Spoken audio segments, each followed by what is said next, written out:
Hello friends, स्वस्थ रहो मस्त रहो। आज के इस वीडियो में हम डिस्कस करेंगे what is the right time to eat roti, right way to eat roti, benefit, side effect etcetera.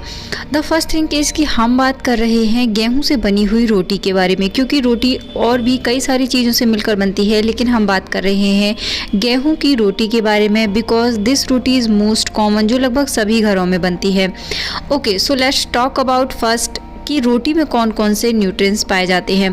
Friends, यदि आप पहली बार देख रहे हैं तो नीचे दिए रेड कलर के सब्सक्राइब बटन पर क्लिक जरूर कीजिए। यहाँ पर आपको हेल्थ से रिलेटेड ढेर सारी इन्फॉर्मेशन मिलेगी। साथ ही आप बेल के आइकन को दबाइए ताकि जब भी मेरे चैनल पर नया वीडियो आए तो इसका नोटिफिकेशन आपके पास पहुँचे। अब आप एक मीडियम साइज़ की रोटी देखें तो उसमें कौन कौन से न्यूट्रिएंट्स आपको मिल जाते हैं। तो आपको इसमें मिलता है 100 कैलोरीज, 22 कार्ब्स, 3 ग्राम प्रोटीन, 0.3 ग्राम फाइबर और 0.7 ग्राम फैट, जो कि आपकी सेहत के लिए काफ़ी अच्छा होता है।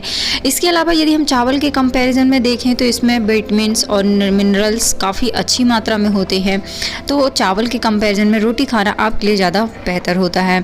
Now let's talk about eating time. Roti basically हमारे भोजन का मेन हिस्सा होती है जो हम दोपहर और रात के समय लेते हैं, बट कुछ लोग इसे मॉर्निंग में ब्रेकफास्ट के समय भी खाते हैं। तो यदि आप इसे मॉर्निंग में खाते हैं, इज दिस करेक्ट और नॉट? तो आई विल से यू कि यस ऑफ कोर्स। आप बिल्कुल किसी दूसरी चीज़ को ब्रेकफास्ट में खाने की बजाय आप रोटी खाइए। बस आप इस बात का ध्यान रखिए कि 2-3 से ज़्यादा रोटी आप ब्रेकफास्ट में ना लीजिए, क्योंकि इससे होगा क्या कि रोटी का डाइजेशन धीमा होता है, पेट लंबे समय तक भरा हुआ महसूस होता है, जिसकी वजह से आपको लंच में भूख नहीं लगने की कंडीशन हो सकती है। अदर देन दिस कि कुछ लोग डिनर में राइस और रोटी को लेकर कंफ्यूज रहते हैं कि इसमें इन दोनों में से क्या खाना ज़्यादा बेहतर होता है। तो रात के समय रोटी खाना is better than rice because रोटी में कॉम्प्लेक्स कार्ब्स होते हैं, जिसके कारण यह स्लो डाइजेस्ट होती है। तो रात में इसे डाइजेस्ट करने में कोई प्रॉब्लम नहीं होती है। साथ ही रात में इसे खाने से फैट बढ़ने, वेट बढ़ने जैसी प्रॉब्लम भी आपको नहीं होती है। Now the second thing is कि what is the right time to eat roti. The first thing is eat slowly. आपको रोटी ही नहीं बल्कि किसी भी चीज़ जो आप खा रहे हैं उसे हमेशा आपको आराम से खाना है, धीरे से खाना, अच्छी तरीके से चबाकर खाना है। आप जितने स्लो आप इसे खाएंगे, जितना अच्छे तरीके से चबाकर खाएंगे, इसका डाइजेशन उतना ही अच्छा होगा। आपके बॉडी इसके न्यूट्रिएंट्स को इतनी ही आसानी से ऑब्जर्व करेगी। इसलिए आपको हमेशा खाना जल्दबाजी में नहीं, बिल्कुल आराम से खाना चाहिए। आपको रोटी हमेशा चबा चबा कर खाना चाहिए, क्योंकि होता क्या है कि जैसे ही हम कुछ भी खाते हैं, फूड हमारे स्टमक में जाता है और इसका डाइजेशन शुरू हो जाता है, और हमारी जो स्टमक होता है उससे पेप्सिन नाम का एक एसिड निकलता है जो फूड को एनर्जी में कन्वर्ट करता है और सही पाचन के लिए उन्हें छोटे छोटे पार्टिकल्स में डिवाइड करता है। इसलिए रोटी आपको हमेशा अच्छी तरीके से चबाकर खाना चाहिए। इसका एक बेनिफिट और यह होता है कि यदि आप फूड को हमेशा चबाकर खाते हैं, अच्छे से खाते हैं, तो इससे आपको कभी भी गैस की प्रॉब्लम नहीं होती है। तो आपको हमेशा आराम से अच्छे तरीके से चबाकर ही रोटी के अलावा हर चीज़ को अच्छे तरीके से चबाकर खाना चाहिए। अब कुछ ऐसी कंडीशंस देखते हैं जिसमें रोटी खाना ज़्यादा फायदेमंद होता है कंपैरिजन टू राइस। सबसे पहला जो इसका बेनिफिट होता है वह होता है टाइप 2 डायबिटीज़ के रोगियों के लिए। गेहूं में हाई क्वालिटी मैग्नीशियम होता है। ये एक ऐसा मिनरल्स है जो 300 से भी ज़्यादा एंजाइम की प्रोसेस में हेल्प करता है। ये सभी एंजाइम शरीर की क्रियाओं, इंसुलिन और ग्लूकोज के स्राव में मदद करती है। इससे क्या होता है, ब्लड शुगर को आसानी से कंट्रोल करने में मदद मिलती है।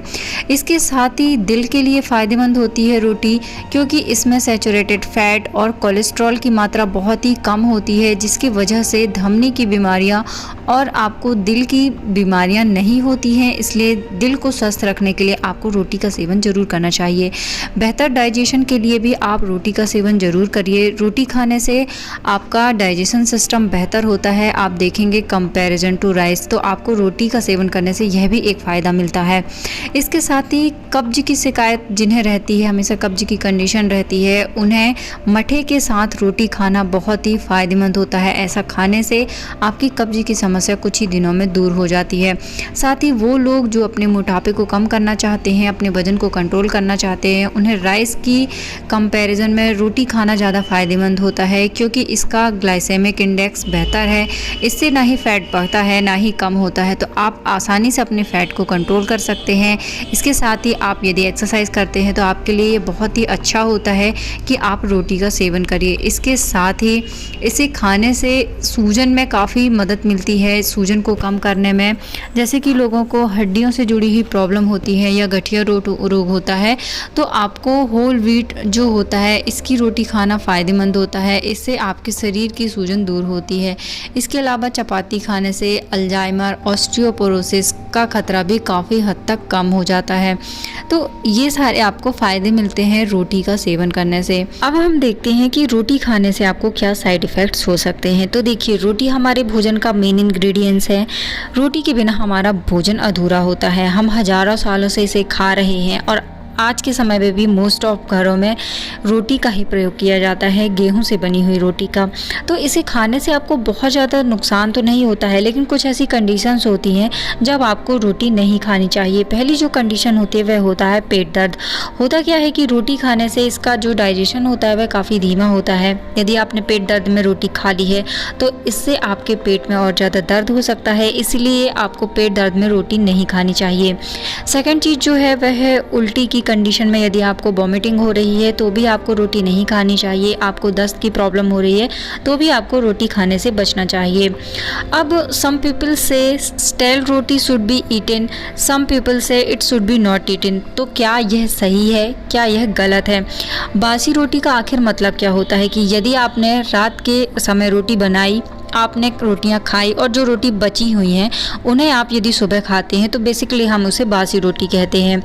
तो these all things depend on you. जैसा कि हम देखते हैं कि गर्मियों के मौसम में रोटी तो क्या, कोई भी फूड आप देखेंगे तो सुबह आपने बनाया खाया, जो बचा हुआ है जो शाम तक आप देखेंगे तो काफ़ी जो खाने की चीज़ें होती हैं, काफ़ी सारी ऐसी चीज़ें होती हैं जो कि ख़राब होने लगती हैं यदि आप उसे ठंडे टेम्परेचर में नहीं रखते हैं तो।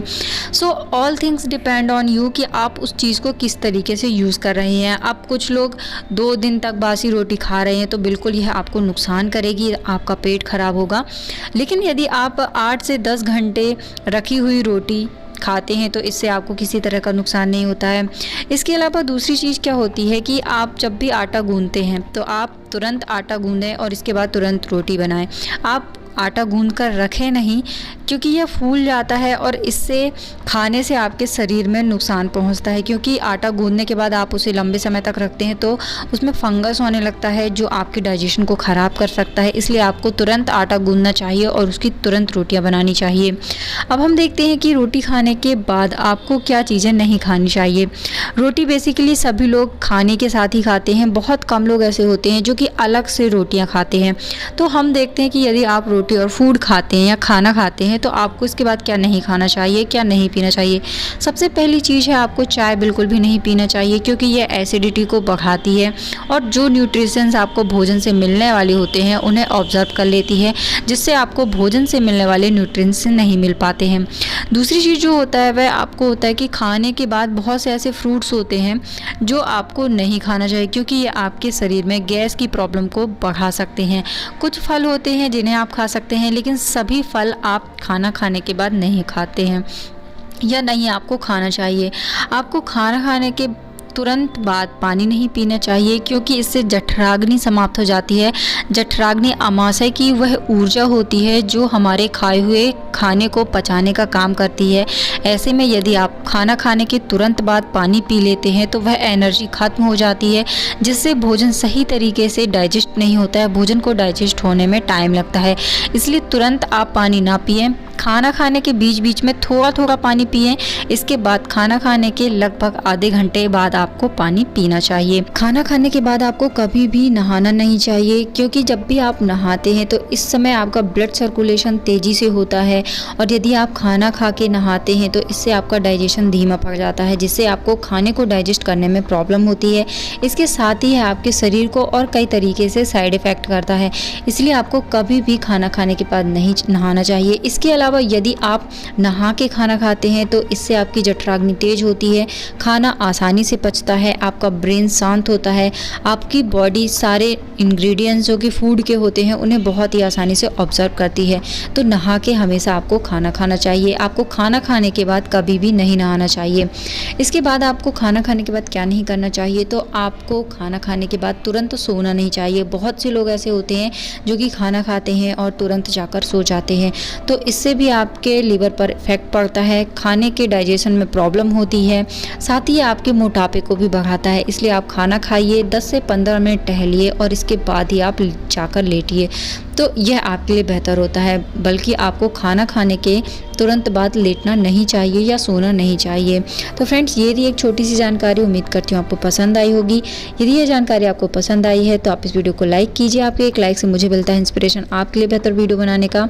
साथ ही आप मुझे कमेंट करके बताइए कि आपको और किस टॉपिक पर वीडियो चाहिए, ताकि मैं आपकी ज़रूरत के हिसाब से आपके लिए वीडियो बना सकूँ, और आप इस वीडियो को शेयर ज़रूर कीजिए।